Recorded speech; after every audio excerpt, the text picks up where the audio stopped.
For a whole year I brought coffee to a terrifying crossing guard whose name I didn't even know. She never smiled, never said thank you, until a violent crash revealed she wasn't a crossing guard at all. She was the city director, hiding in plain sight. But uncovering her true identity was nothing compared to the devastating secret keeping her on that corner, or the real reason she finally quit her job, just for me. The first time Nora Bennett noticed the crossing guard, it was October, and the woman in the orange vest was yelling at a delivery truck driver who had ignored the school zone speed limit. The whole block froze. The driver rolled down his window, ready to argue, took one look at the woman's face, and mumbled an apology before driving off at a crawl. Nora, standing at the curb with her guitar case strapped across her back, thought, "I hope I never end up on her bad side." That was a year ago. Now, on the first Monday of November, Nora stood at the same corner, watching the same woman hold up a gloved hand to stop traffic. The morning light was pale and thin, the kind of light that made Chicago look like it was still deciding whether to wake up. The crossing guard's orange vest was faded now, the reflective strips peeling at the edges, but she wore it like armor. The woman never smiled.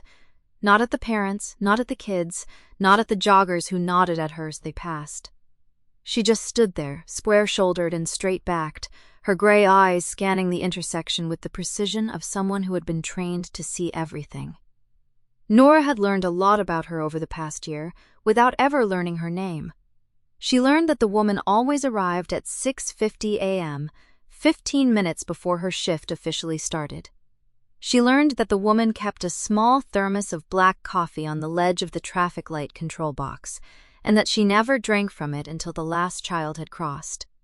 She learned that the woman had a soft spot for the orange tabby that lived in the alley behind the bakery, because twice a week she would bring a small bag of cat food and leave it by the dumpster. Nora had also learned that the woman never spoke to her. Not once. Not therapy. Nora hadn't tried. She had said good morning every single day for 3 weeks straight when she first started walking to school. Nothing, just a nod, a flicker of those gray eyes, and then the woman would turn back to the intersection like the conversation had never happened. After a while, Nora stopped trying. She told herself it was fine, the woman was just doing her job, and Nora was just a person walking to work. There was no reason for them to talk. But somewhere along the way, without meaning to, Nora had started to look forward to the moment when the woman's hand went up, stopping the traffic, and the gray eyes would, just for a split second, land on her. It wasn't a greeting. It wasn't even acknowledgement. It was just a pause, like the world held its breath for one heartbeat before letting her cross. Nora had started to crave that pause. This morning, though, something was different. The woman was standing at the corner with her back to the street, staring at the bakery window across the road. Her shoulders were tighter than usual, her hands clenched at her sides. Even from a distance, Nora could see the tension in her jaw. Nora hesitated at the curb, one foot on the road, then pulled it back. "Are you okay?" she asked. The woman didn't turn around. "Ma'am?" Nora tried again, feeling foolish. She didn't even know this woman's name. What right did she have to ask if she was okay? The woman finally turned, and for a moment their eyes met. There was something raw in that gaze, something that made Nora's breath catch. Then, just as quickly, it was gone. The woman's face settled back into its usual neutral mask. "Crossing now," she said, her voice flat and professional. She raised her hand, stepped into the intersection, and motioned for Nora to follow. Nora waited to cross the street, her guitar case bumping against her hip. Halfway across, she turned her head, wanting to say something, anything, but the woman was already facing the other direction, watching a school bus approach. The moment passed. Nora reached the other side of the street and paused. She should keep walking. She had a first period class at 8, and she still needed to stop at the office to pick up the new sheet music. But she didn't move. She stood there watching the woman in the orange vest and felt something shift in her chest. A small, quiet thing, like a door that had been left slightly ajar in a draft. "Have a good day," Nora said, even though she knew the woman wouldn't respond. The woman's back stiffened. For a long moment, she didn't move. Then, just barely, just enough for Nora to wonder if she'd imagined it, the woman's chin dipped in the smallest of nods. Nora smiled. It was a tiny, fragile thing, that smile, but it was real. She turned and walked toward the school, her heart beating a little faster than usual. Behind her, she could feel the woman's eyes on her back, a flicker of gray heat in the November cold. Neither of them knew it yet, but that was the morning everything began to change. The next day, Nora brought 2 cups of coffee instead of stopping at the bakery for her usual tea. She didn't know if the woman would accept it. She didn't even know if she'd have the courage to offer it. But she knew one thing. She wanted to learn that woman's name, and she was going to find a way. The snow started on Tuesday, just after dawn. Nora saw it the moment she pulled back her curtain, fat, lazy flakes drifting past her 3rd-floor window, dusting the fire escapes and the parked cars below with a layer of soft white. She stood there for a moment, holding her mug of tea, and felt something loosen in her chest. Chicago winters were brutal, but that first snow always felt like a promise. A little grace before the long, dark months. She dressed quickly, grabbed her guitar case, and paused at the door. 2 cups of coffee sat on the kitchen counter, still steaming from the machine. She had bought the second one without thinking, the way she used to buy a second ticket to a movie she wanted to see, just in case someone wanted to come. Except, there was no someone. There hadn't been for a while. Nora stared at the extra cup, then sighed and picked it up anyway. If the crossing guard didn't want it, she could always give it to Leo's teacher, who lived on the same block. Or she could drink it herself and spend the rest of the morning vibrating with nervous energy. Either way, it was better than standing at the curb empty-handed, trying to pretend she wasn't hoping for something she had no right to hope for. The walk to school took 12 minutes on a normal day. In the snow, it took 15, and by the time Nora reached the corner of Michigan and Oak, her cheeks were flushed and her boots were already leaving wet prints on the sidewalk. The woman in the orange vest was already there. She stood at the intersection, her back to Nora, her shoulders squared against the wind. The snow had settled on the brim of her cap and the tops of her shoulders, a thin layer of white that made her look like a statue. She hadn't moved, as far as Nora could tell. She was just standing there, watching the empty street, waiting. Nora's heart did something complicated in her chest. She tightened her grip on the cardboard cup in her right hand and started walking toward the curb. "Good morning," she said, her voice coming out a little too bright. The woman turned. For a moment her gray eyes flickered over Nora's face, and Nora saw something there. Not warmth exactly, but something that might have been recognition. Then the woman nodded, once, and turned back to the intersection. Nora's courage almost failed her. She stood at the curb, clutching the coffee, feeling foolish. This was ridiculous. She didn't even know this woman's name. She was just a crossing guard, and Nora was just a music teacher who walked past her every day. There was no reason to. "Did you bring that for me?" The voice was low and rough, like it didn't get used much. Nora blinked, startled, and looked up to find the woman had turned around again. Those gray eyes were fixed on the cup in her hand, and there was something almost wary in them. Nora swallowed. Yes. I brought extra, and I thought—" She stopped, took a breath, and held out the cup. "It's just black coffee. I hope that's okay." The woman stared at the cup like it was a live grenade. For a long, awkward moment, neither of them moved. The snow continued to fall, catching in Nora's hair and melting on the rim of the coffee cup. A car honked somewhere in the distance. Then the woman reached out and took the cup. Her fingers brushed Nora's, brief and warm, and Nora felt a jolt of something electric travel up her arm. She pulled her hand back quickly, tucking it into her coat pocket, and tried to look like her heart wasn't hammering against her ribs. The woman didn't drink the coffee. She just stood there, holding the cup, staring at it like she'd forgotten what it was for. "Thank you," she said finally, and her voice was softer now, almost uncertain. Nora smiled. "You're welcome. I'm Nora, by the way. I walk through here every morning." The woman's eyes flickered to Nora's fake think that we think we're endless. Thinking, then away. "I know," she said. Nora's heart stuttered. "You know, you've walked this route for a year and 2 months. You carry a guitar case on Tuesdays and Thursdays. You hum when you're nervous." The woman paused as if she'd said too much. She cleared her throat and took a sip of the coffee, her eyes fixed on the road ahead. Nora didn't know what to say. She stood there frozen, watching the woman in the orange vest pretend to study an intersection, and felt something shift inside her. This woman had been paying attention. For a year and 2 months, she had been paying attention. "Thank you," Nora said again, though she wasn't sure what she was thanking her for anymore. The woman nodded, still not looking at her. "Crossing now," she said, and stepped into the street, raising her hand to stop a car that was approaching too fast. Nora walked across the intersection in a daze. Halfway to the other side, she turned back, walking the woman's back as she returned to the curb. The coffee cup was still in her hand, and Nora noticed with a small thrill that she was holding it carefully, like it was something precious. On the other side of the street, Nora paused. She should keep walking. She had a first period class, and her students would be waiting. But she couldn't help it. She turned around, cupped her hands around her mouth, and called out across the intersection, "I'll see you tomorrow." The woman's head snapped up. For a moment she looked all startled, and Nora could have sworn she saw the ghost of something. Surprise, maybe, or even a hint of warmth cross her face. Then it was gone, replaced by that familiar neutral mask. But before she turned away, the woman raised her hand, not to stop traffic, just a small, tentative wave barely visible against the falling snow. Nora's heart soared. She waved back a little too enthusiastically and then turned and hurried toward the school, a ridiculous grin spreading across her face. She didn't know the woman's name yet. She didn't know anything about her, really, except that she drank black coffee and paid attention for a year and 2 months and waved back. But it was a start. It was more than Nora had hoped for. And as she walked into the school building, shaking the snow from her hair, she found herself already looking forward to tomorrow morning. To the pause at the crosswalk, to the gray eyes that just for a moment had looked at her like she mattered.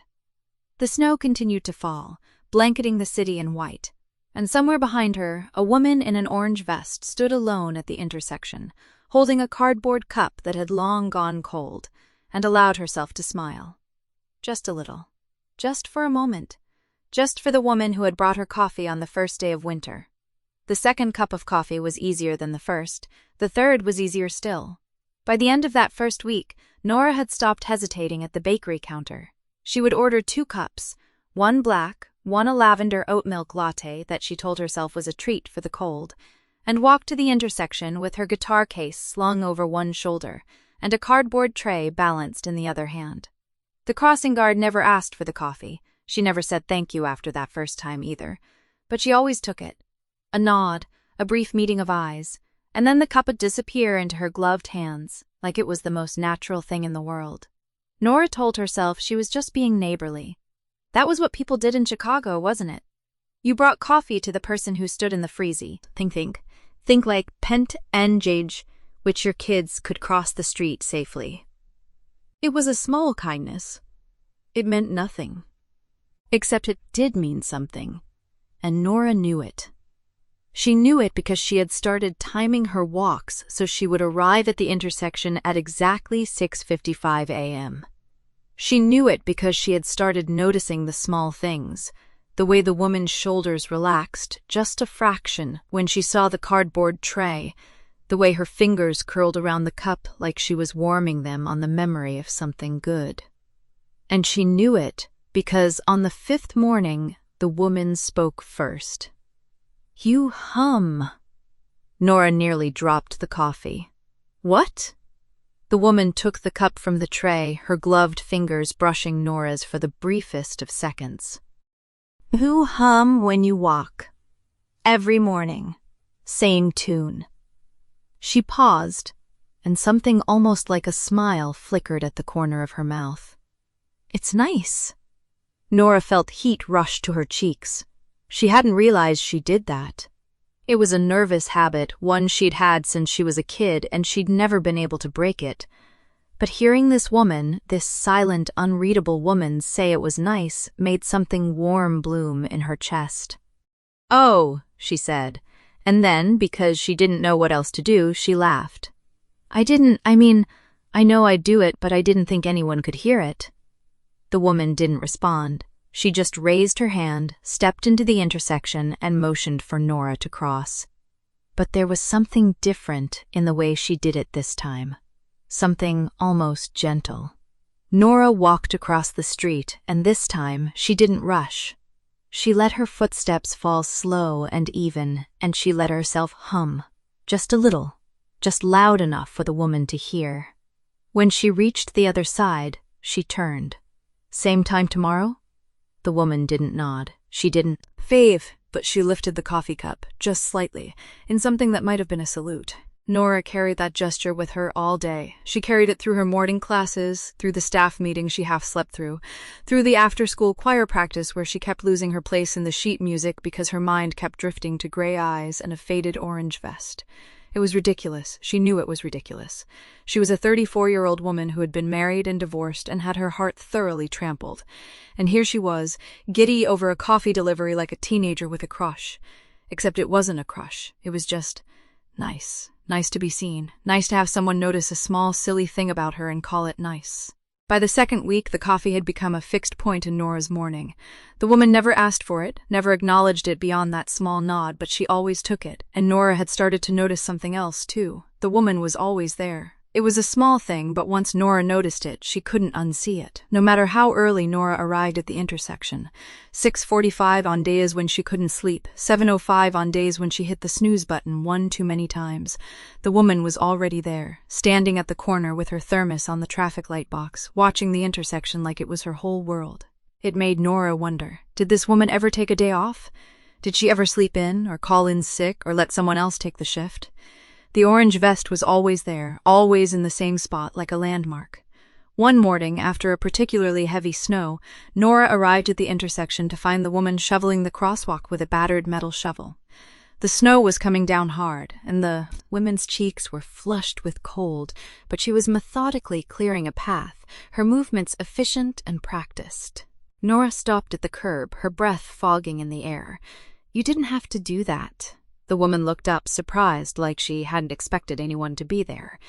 "Kids need to cross," she said, and went back to shoveling. Nora stood there for a moment, watching her.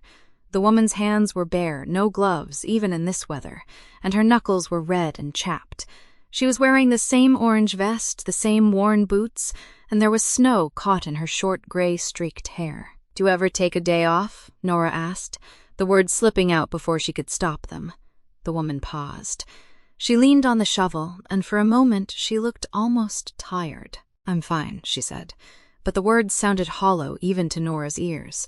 Nora wanted to push. She wanted to ask more questions, to understand why this woman was standing in the snow at 6:45 in the morning, clearing a crosswalk that was technically the city's responsibility.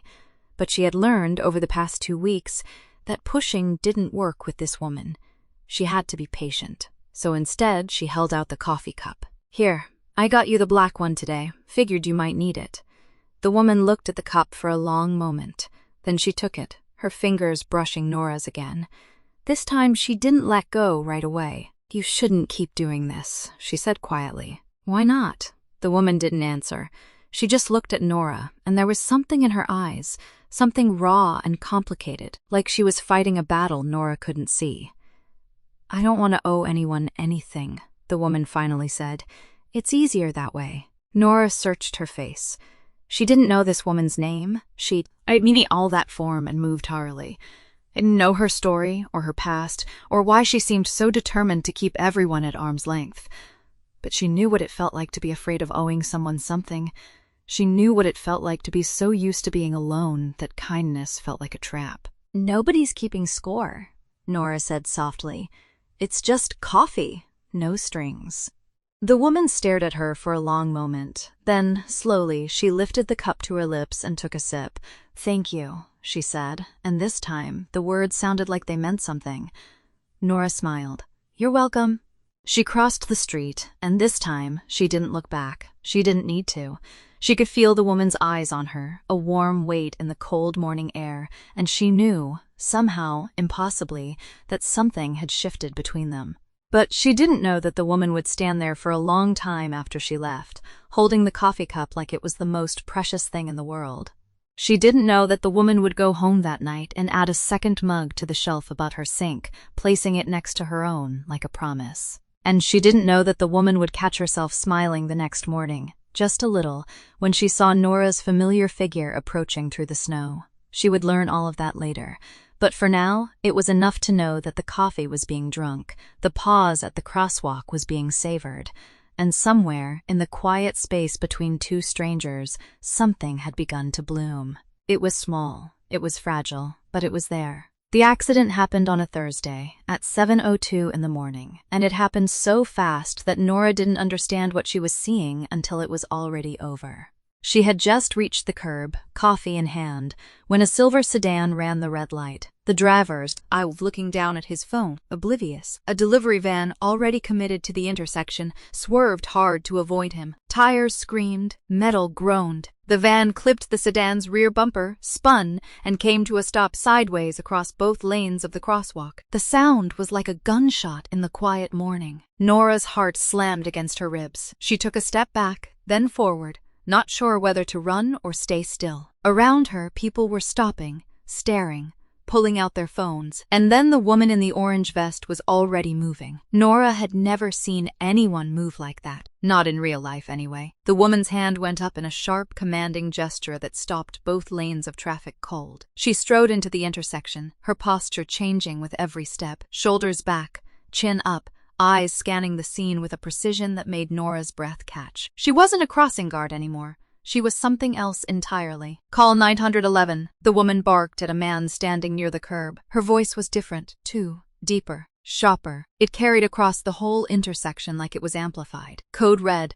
2 vehicles, intersection of Michigan and Oak, possible injuries. The man fumbled for his phone. The woman didn't wait. She walked to the driver's side of the sedan, rapped on the window with 2 knuckles, and leaned in to speak to the driver. Nora couldn't hear what she said, but she saw the driver's face go pale, saw him nod, saw him put his hands on the wheel like he was afraid to move. Then the woman turned to the van. The driver was already climbing out, shaking, blood trickling from a cut on his forehead. The woman's voice softened for a moment, only a moment, as she guided him to sit on the curb, tilted his chin up to look at the wound, and said something that made him take a deep breath.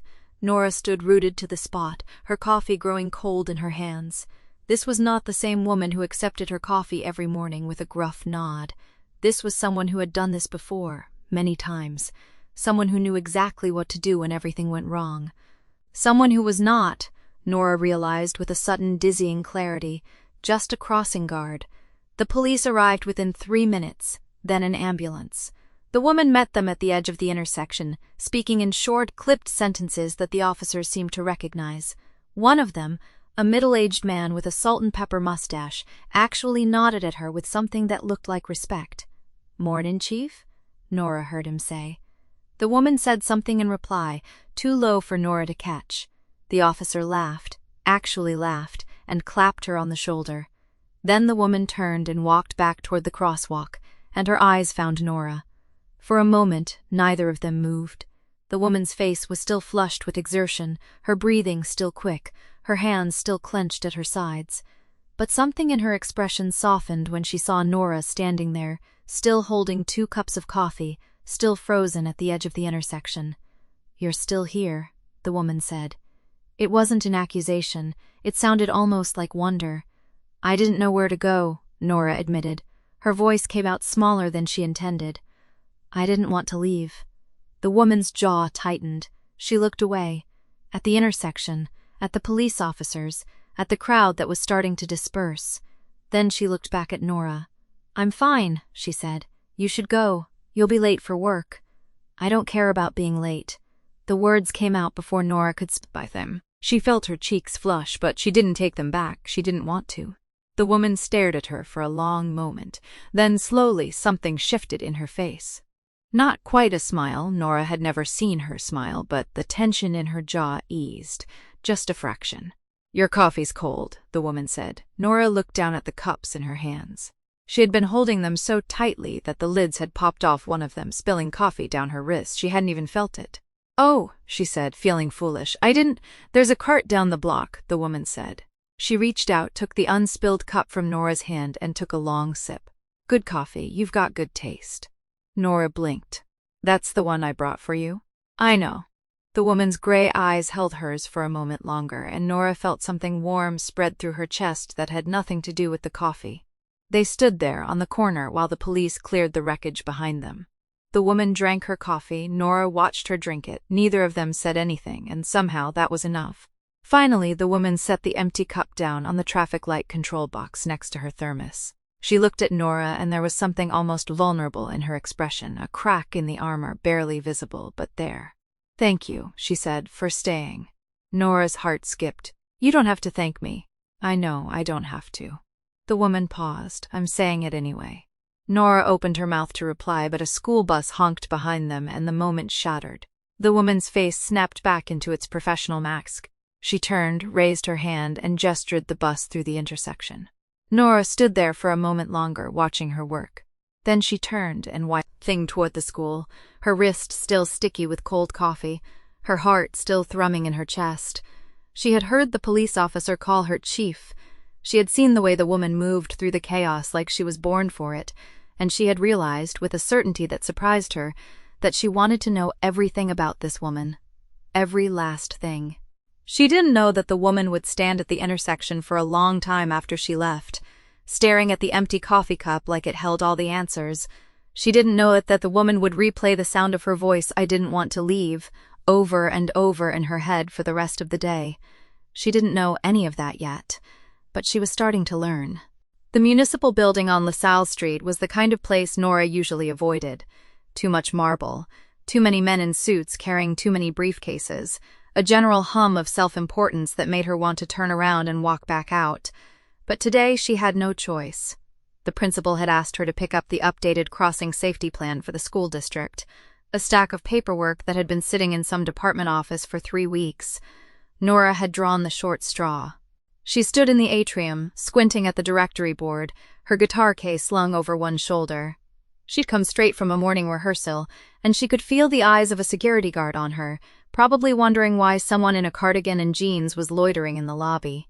"Department of Transportation," she muttered, scanning the list. "4th floor." The elevator was slow and smelled like old coffee.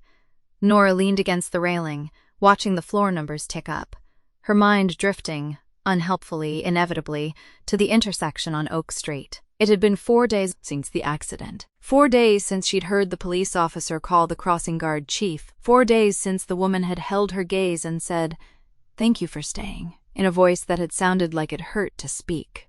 She hadn't seen her since. The intersection had been empty the next morning, and the morning after that. A different crossing guard, a young man with a friendly smile, had waved her across both times. She'd asked him where the other woman was. He'd shrugged and said, "No idea, I'm just a temp." Nora had tried not to read into it. Maybe the woman was on vacation. Maybe she was sick. Maybe she had just decided after the accident that it was too much. But the empty corner had felt wrong, like a missing tooth. The elevator chimed. Nora stepped out into a long corridor lined with office doors, each one bearing a nameplate in neat black letters. She walked slowly, reading them as she passed, looking for the office that handled school crossing programs. And then she stopped. The nameplate was small and unassuming, same as all the others. Black letters on a white background, 4 words, Vivian Hartley, Director of Transportation. Nora stared at it. The words didn't compete at first. She read them again, slowly, like she was sounding out a foreign language. Vivian Hartley, Director of Transportation. The crossing guard's name was Vivian Hartley. The crossing guard was the Director of Transportation. Nora felt a laugh bubble up in her throat, a strange, breathless sound. She pressed a hand to her mouth, staring at the door like it might open and explain itself. This was the woman who stood at the intersection every morning in a faded Indians vest, drinking cold coffee, feeding the stray tabby by the bakery. This was the woman whose shoulders had been tight with tension on that first November morning, whose jaw had been clenched against something Nora couldn't name. This was the woman who had looked at her across the chaos of a traffic accident and said, "Thank you for staying," like it was the hardest thing she'd ever said. And she was the Director of Transportation. She ran the entire system. She could have been in this building, in this office, with heat and coffee and a door that closed. Instead, she stood on a street corner every morning, in the cold, in the wind, in the snow. Why? Nora's hand was still pressed to her mouth. She became aware that she was standing in the middle of the hallway, staring at a door, probably looking unhinged. She dropped her hand, took a breath, tried to make her face do something normal. The door opened. A woman stepped out, broad-shouldered and silver-haired, wearing the kind of tailored suit that said, "I am in charge here." She was holding a clipboard and muttering something under her breath, and she nearly walked straight into Nora before looking up. "Oh," she said, blinking. "Can I help you?" Nora opened her mouth, closed it, opened it again. "I'm looking for—" She gestured helplessly at the nameplate. "The Crossing Safety Plan. For Oak Street Elementary." The woman's expression shifted. Something flickered in her eyes. Recognition, or suspicion, or both. "You're with the school?" "Music teacher," Nora said automatically. "They sent me to pick up the paperwork." "Right." The woman didn't look convinced, but she nodded. "Well, you've got the right office, though I have to say you're not what I expected." Nora managed to smile. "What did you expect?" "A retired gym teacher with a vendetta against speed bumps." The woman grinned, and it transformed her face completely. "I'm Maggie. By the way, I'm Vivian's deputy. She's not in right now. She's out at a site inspection, but I can grab the file for you." Maggie stepped back into the office, leaving the door ajar. Nora stood in the doorway, her heart hammering, trying to process what she'd just learned. Vivienne? Her name was Vivienne. She'd wanted to learn the woman's name for a year. She'd imagined it 100 times, what it might sound like spoken aloud, what kind of name might fit the woman in the orange vest. She'd pictured something practical, something no-nonsense. Vivienne? It sounded like something out of a novel, elegant, old-fashioned, unexpected. Maggie reappeared with a thick manila folder. "Here you go, everything you need for the Crossing Program review." She paused, studying Nora with a curious expression. "You're the one, aren't you?" "The one?" "The one who brings her coffee." Nora's face went hot. How did you—" "Vivienne doesn't talk much," Maggie said, "but she mentioned it. Said someone at the intersection has been bringing her coffee for a while. I figured it was you." She tilted her head. "You're the music teacher, right? The one with the guitar?" Nora nodded, not trusting her voice. Maggie smiled, and there was something warm in it, something almost fond. "She doesn't let people in easily. But you," she shrugged, "you must be doing something right." Before Nora could respond, Maggie's phone buzzed. She glanced at it, cursed under her breath, and stepped back. "Gotta take this. Good luck with the paperwork." She disappeared into the office, pulling the door closed. Nora stood alone in the hallway, clutching the manila folder, her heart racing. She knew her name now. Vivian Hartley. Director of Transportation, the woman in the orange vest. The question was, why did it matter so much? Why did knowing her name feel like discovering something precious, something fragile she wanted to protect? Nora walked back to the elevator on autopilot, the folder pressed against her chest. The elevator doors slid open and she stepped inside, pressing the button for the ground floor. As the doors closed, she caught her reflection in the polished metal. She looked different somehow, softer around the edges, like something inside her had shifted into place. She knew her name now, and she was going to say it out loud the next time she saw her. She was going to walk up to that intersection, look the woman in the eye and say, "Good morning, Vivienne," just to see what it felt like, just to see if the woman would flinch or smile or— Nora's stomach flipped. Maybe, just maybe, look at her the way she had after the accident. Like Nora was the only thing in the world that made sense. The elevator reached the ground floor. Nora stepped out into the marble lobby, the folder still pressed to her chest. Outside, the wind had picked up. The sky was the color of old silver, heavy with the promise of more snow. She walked toward Oak Street, her stride longer than usual, her heart light. Tomorrow morning she would bring 2 cups of coffee. And she would use the name. The next morning, Nora woke up before her alarm. She lay in bed for a long moment, staring at the ceiling, her heart doing something strange and fluttery in her chest. She had practiced the name in her head a dozen times. Vivian.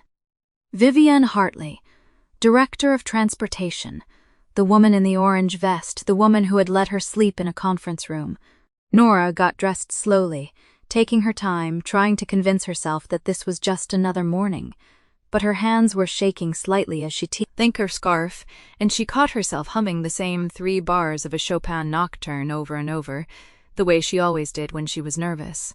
She bought 2 cups of coffee at the bakery on the corner. The barista, a college kid with a nose ring, raised an eyebrow. 2 today? 1 for a friend, Nora said, and the words felt strange on her tongue, because she didn't know if that was true. She walked to the intersection with her heart in her throat. The orange vest was there. Nora's breath caught. She hadn't realized how much she'd been dreading the possibility of another substitute, another stranger standing in that familiar spot.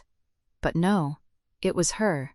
The same square shoulders, the same gray eyes, the same faded reflective strips peeling at the edges. Vivienne!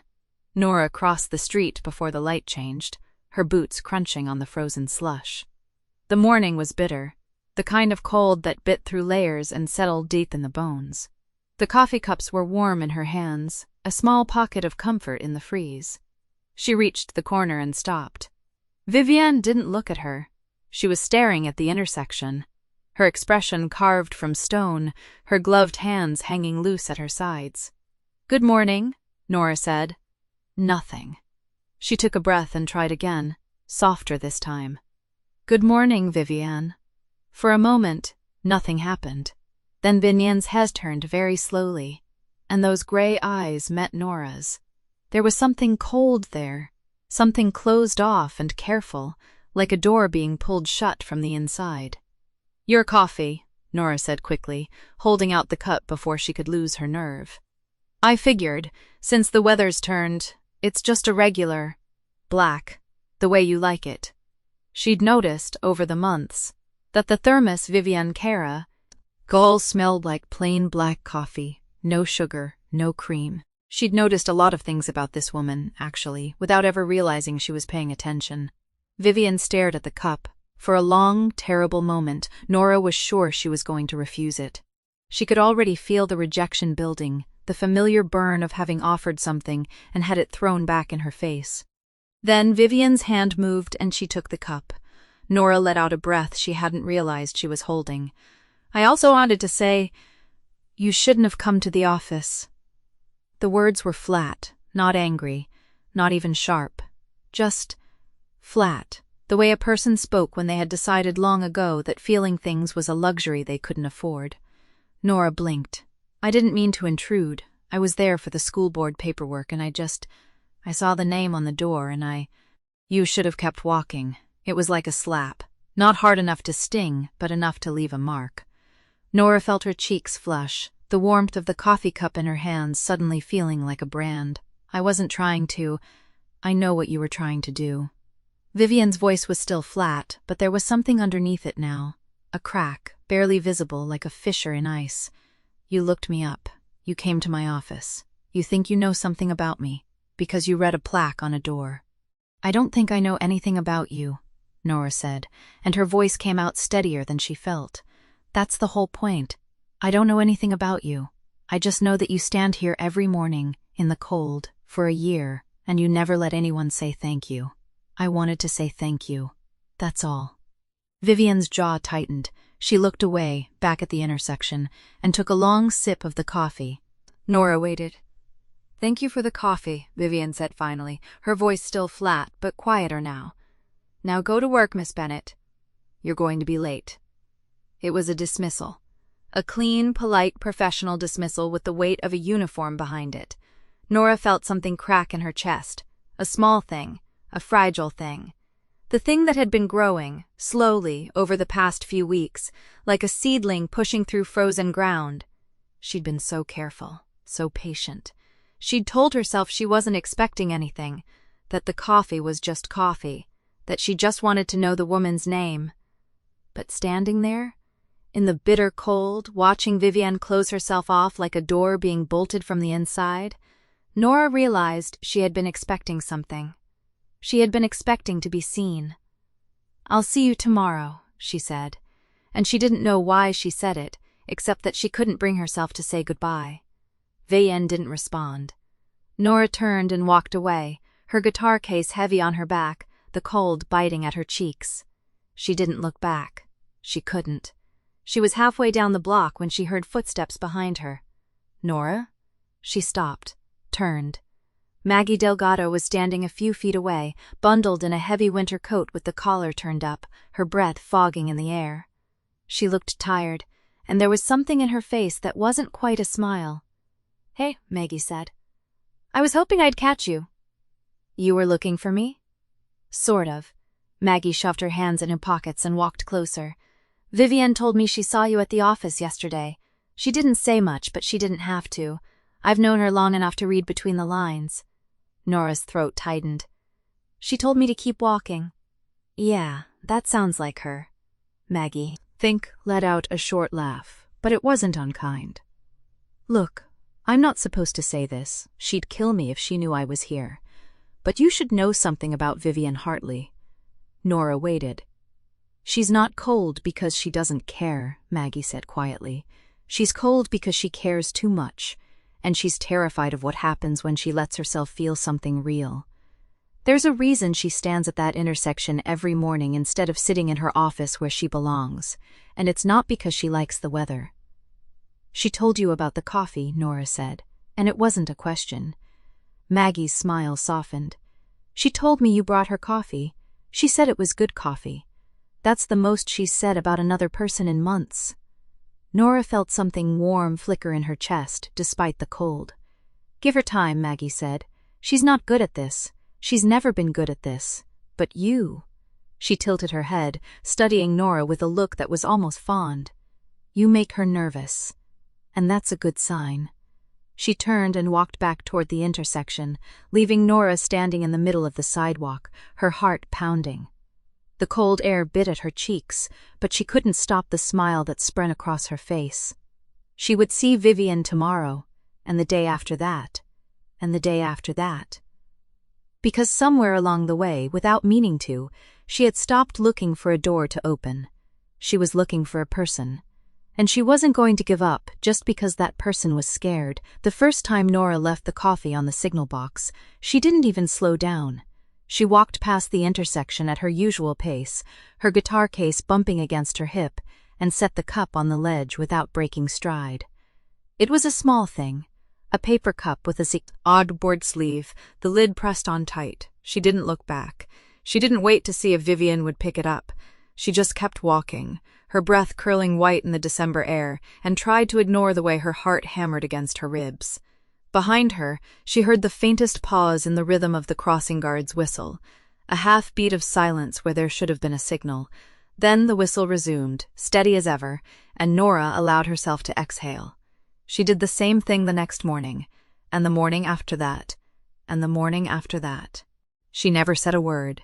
She never lingered. She just left the coffee on the ledge, black, no sugar, the way she'd noticed Vivian's thermos always smelled, and walked on. It wasn't a question, it wasn't a plea, it was simply a fact as steady as the sunrise. "I see you. I'm here. You don't have to do anything about it." On the fourth morning, the coffee was gone when Nora walked past. On the fifth morning, there was a small folded note tucked under the empty cup. Nora stopped. She looked around, but the intersection was quiet, the streets empty of children and parents.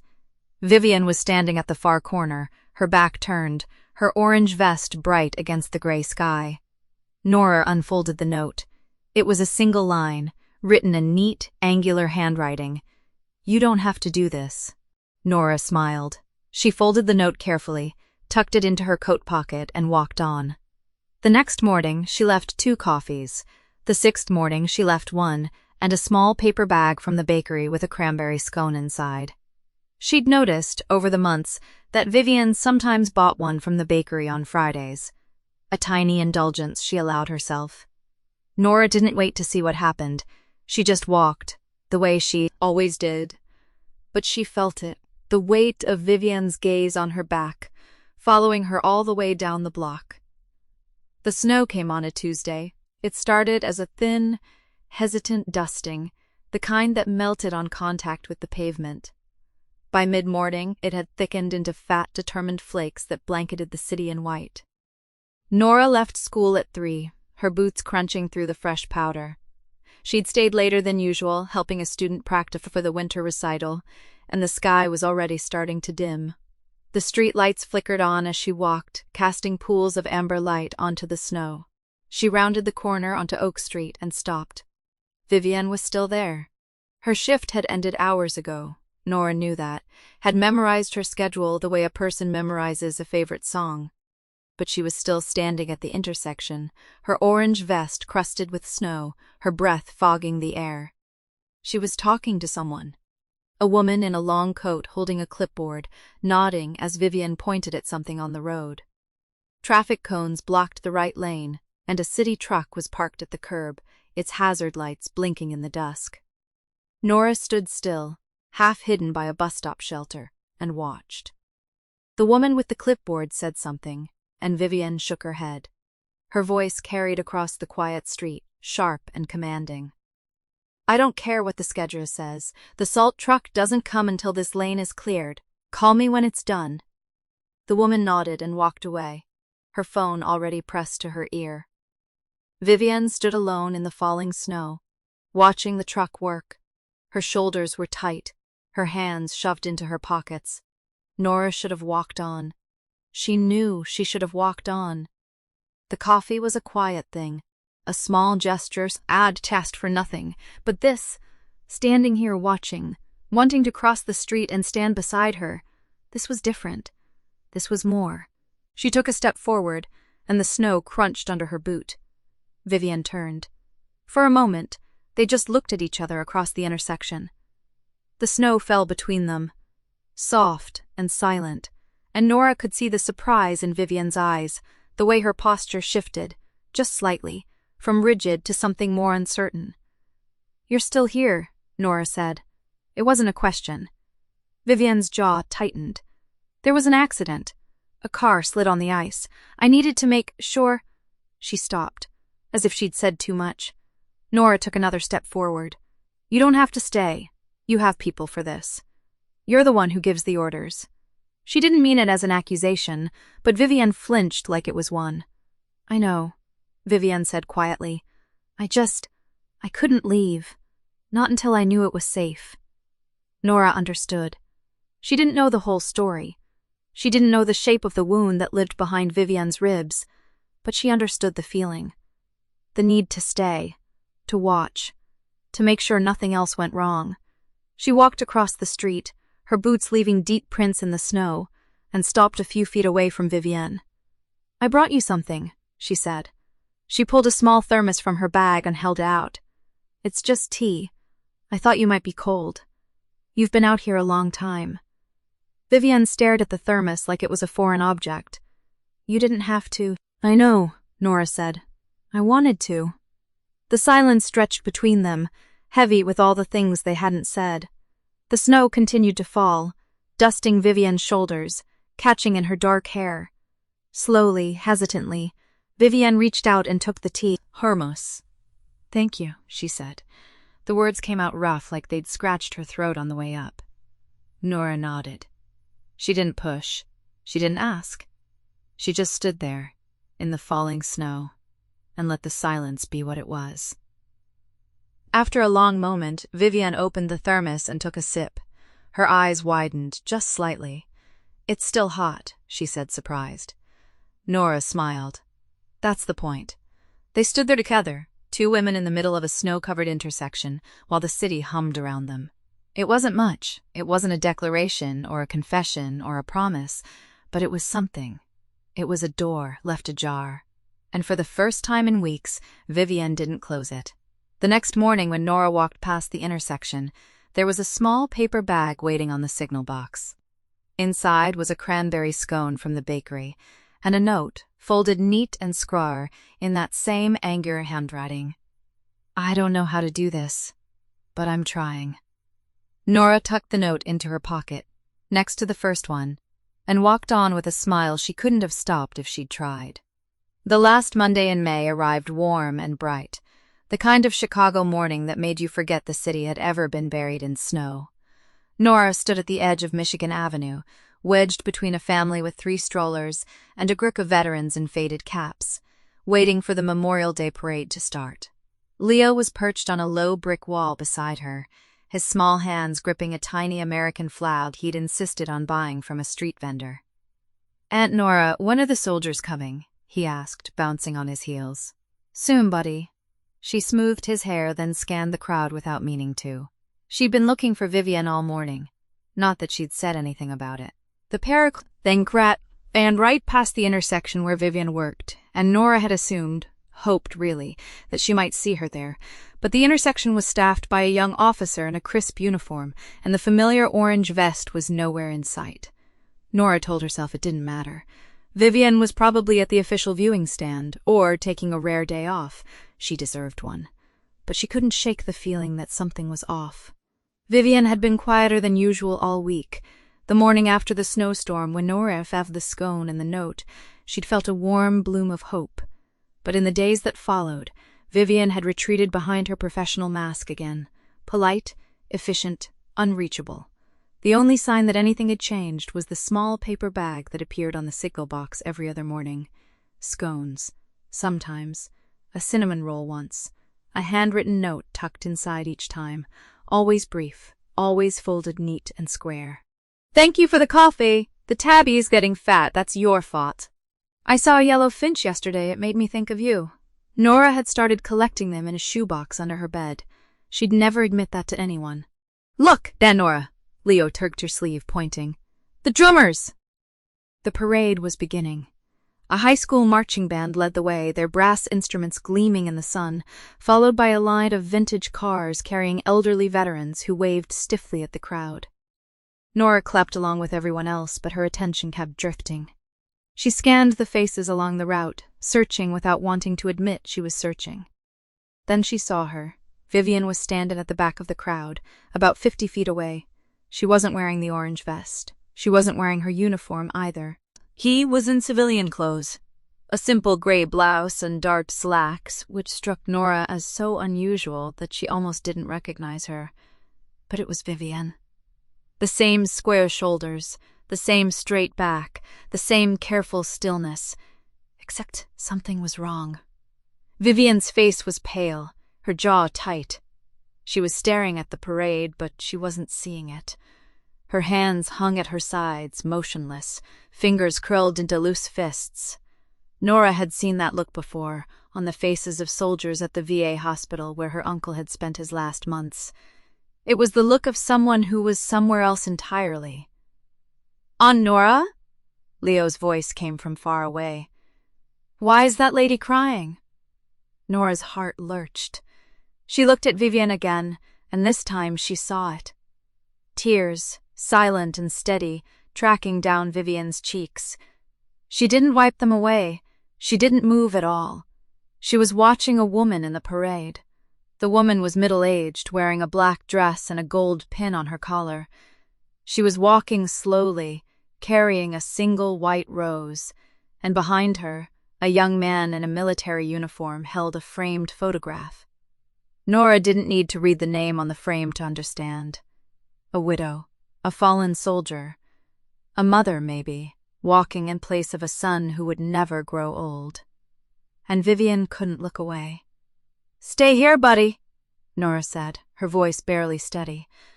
"I'll be right back. Don't move." "But Aunt Nora..." "I'll be right back, I promise." She pushed through the crowd, murmuring apologies, weaving between families and veterans and children with sticky cotton candy hands. She kept her eyes fixed on the gray blouse, on the dark head that hadn't moved an inch. By the time she reached Vivian, the widow had passed. The parade continued, oblivious. A river of music and flags and lost. Think Vivian. The name. She had finally said it. In all these months, she'd never said it out loud, not to her face. It felt strange and heavy in her mouth, like a word she'd been holding for too long. Vivian blinked. Once. Twice. She turned to look at Nora, and her eyes were red, rimmed, raw, utterly unguarded. "You shouldn't be here," she said. Her voice was hoarse, scraped clean of its usual briskness. "I'm exactly where I want to be." Nora stepped closer, close enough to see the fine tremor in Vivian's hands. "Can I walk with you? Just a little ways?" Vivian's jaw worked. She looked back at the parade, then at Nora, then at the crowd around them.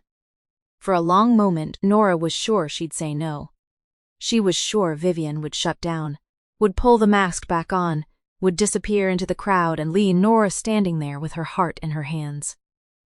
But Vivian didn't. She nodded. Just once. Barely a movement at all. They walked in silence, away from the parade route, down a side street that led toward the river. The sounds of the celebration faded behind them, replaced by the hum of traffic and the distant cry of gulls. Neither of them spoke until they reached a small park by the water.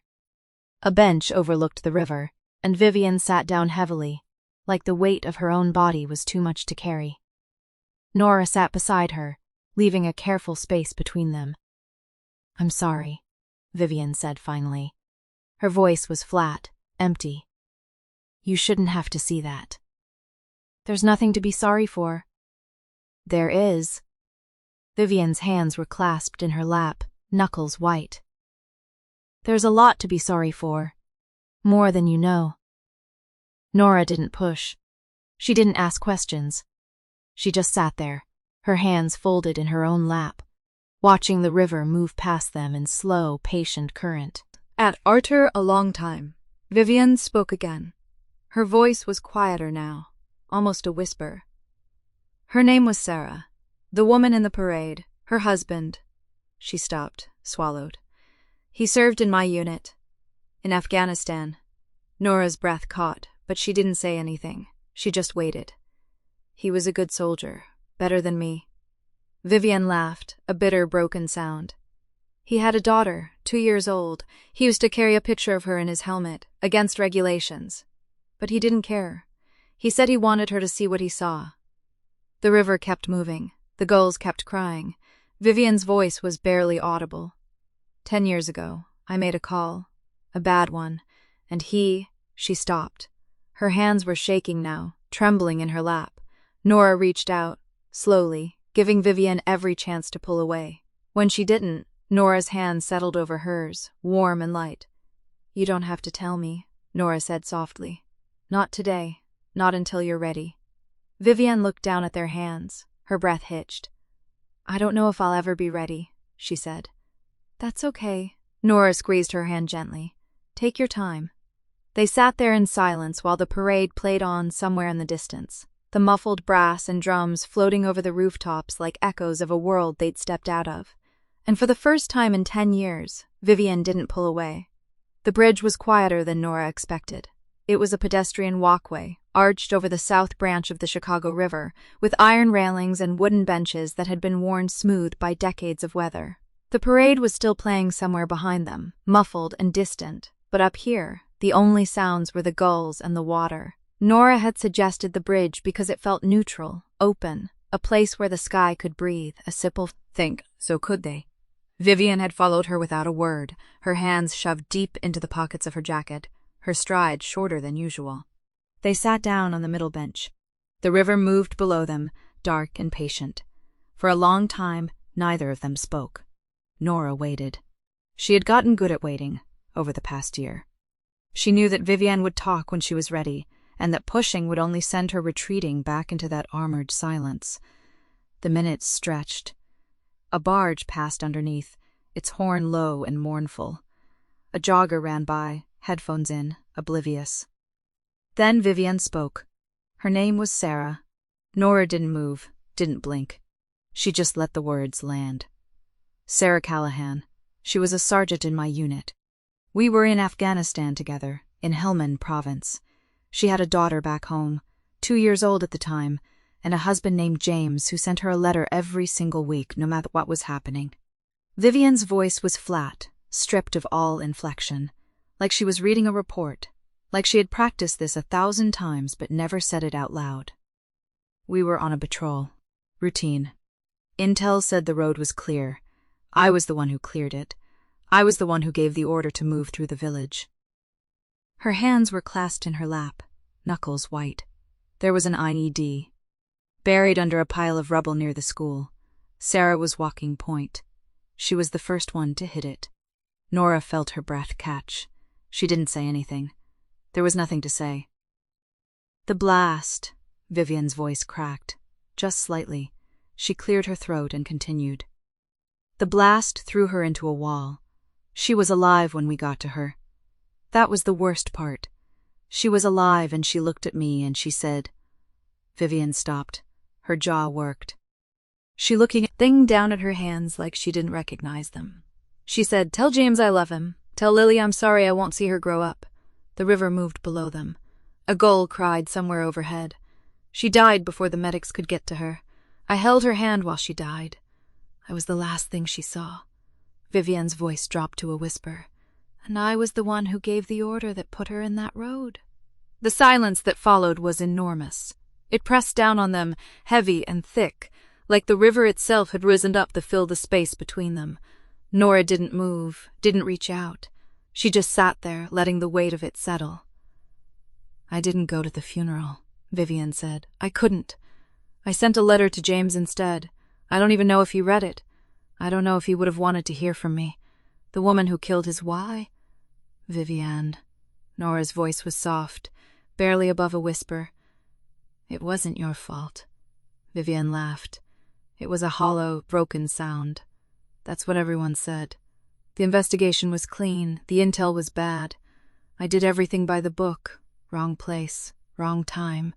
All the things people say when they want to make you feel better without actually having to carry what you're carrying. She finally looked up. Her gray eyes were wet, but the tears hadn't fallen yet. They just sat there, glistening in the fading light. The thing is, she said, I know it wasn't my fault.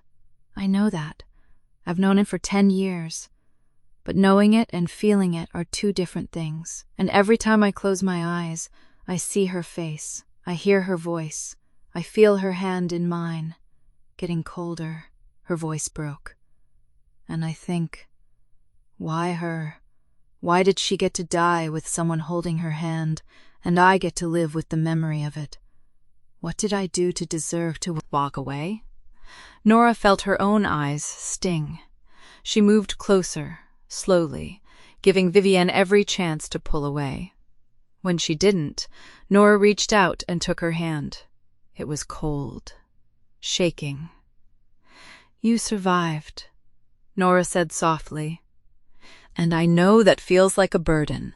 I know it feels like you don't deserve it. But Vivian, you're not the only one who gets to decide what your survival means. Vivian shook her head.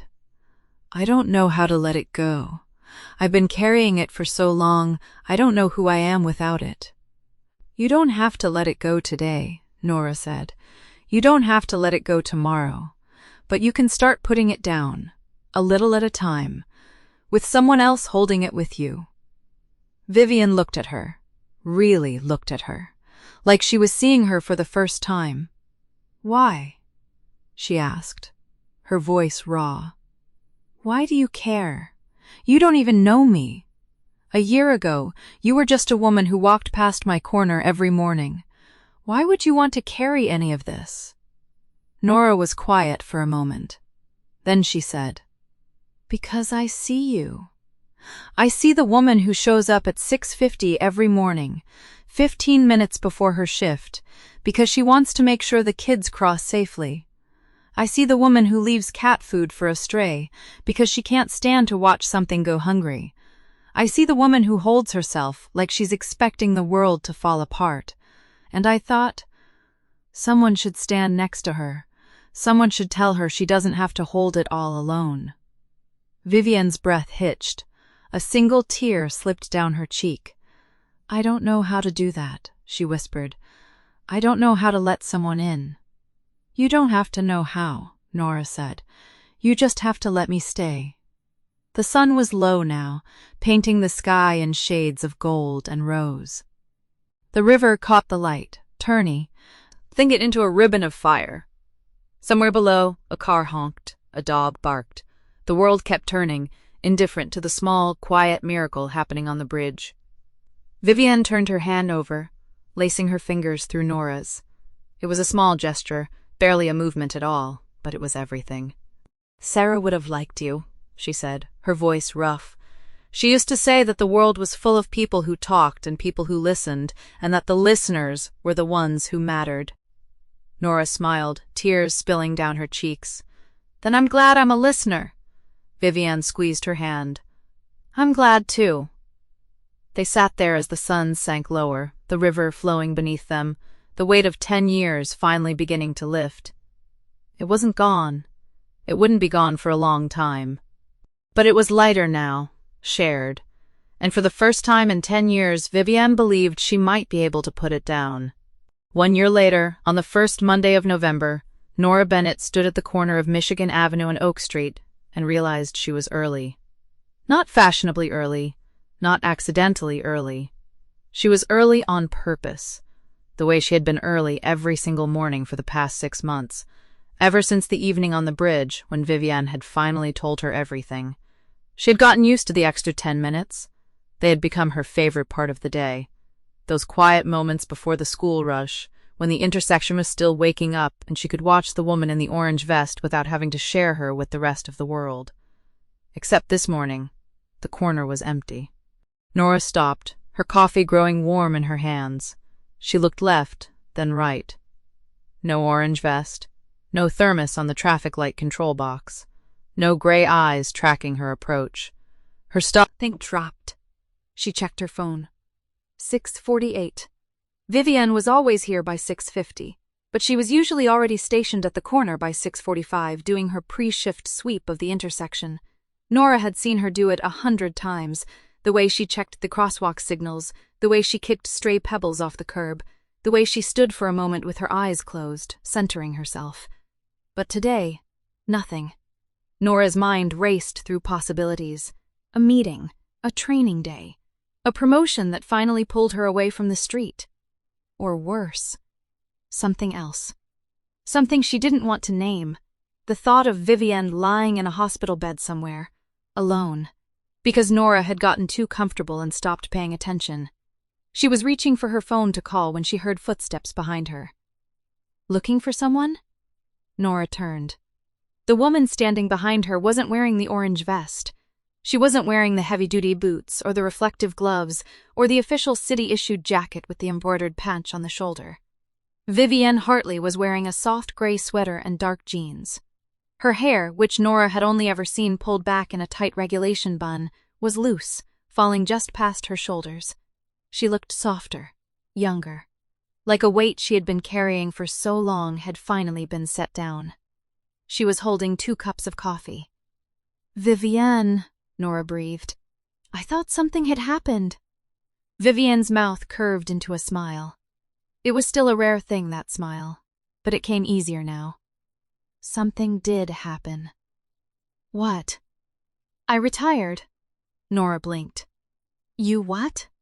Vivienne shrugged, but there was a lightness in the gesture that hadn't been there a year ago. "I've been doing this for 25 years. The last job I need is one more day of standing in the cold, worrying about whether some delivery truck driver is going to blow through a school zone." "But you love it." Vivienne tilted her head, considering. "I love the routine. I love the kids. I love the way the street feels at 7 a.m., before the city fully wakes up." She paused, her eyes finding Nora's. "I love the way you walk across the intersection, always slightly off beat, like you're humming a song only you can hear." Nora felt her face warm. "You noticed that? I've noticed everything about you for 2 years, Nora.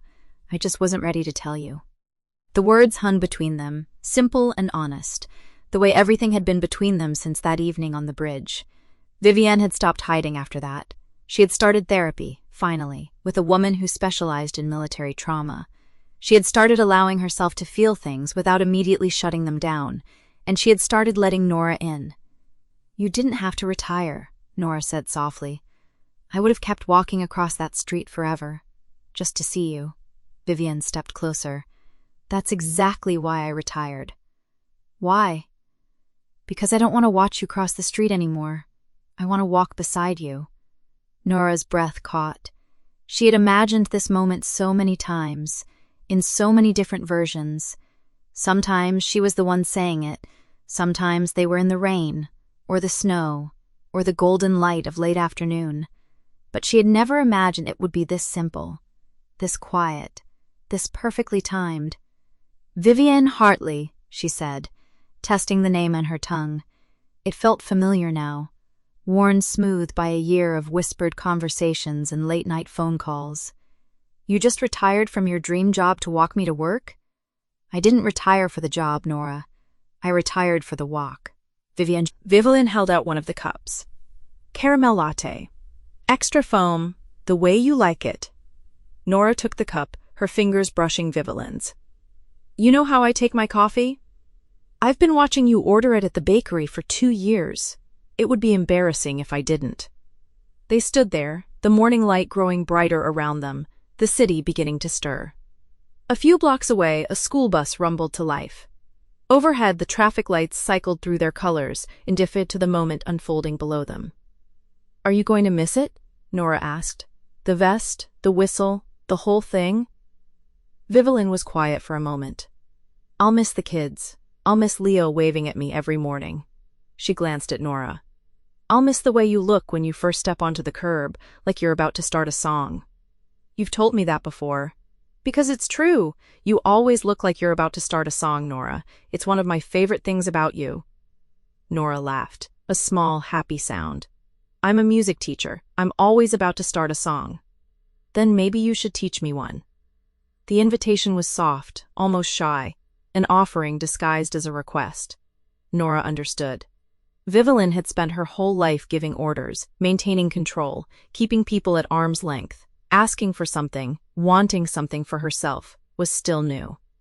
Nora reached out and took Vivian's hand. I can teach you a lot of things, crosswalk lady.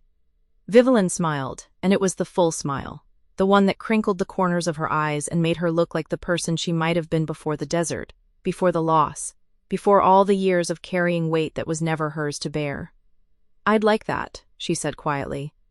I'd like all of it. The traffic light across the street turned. Think, dream. For a moment, neither of them moved. The intersection was empty, the morning still theirs. Then Nora squeezed Vivian's hand and started forward, pulling her gently across the crosswalk.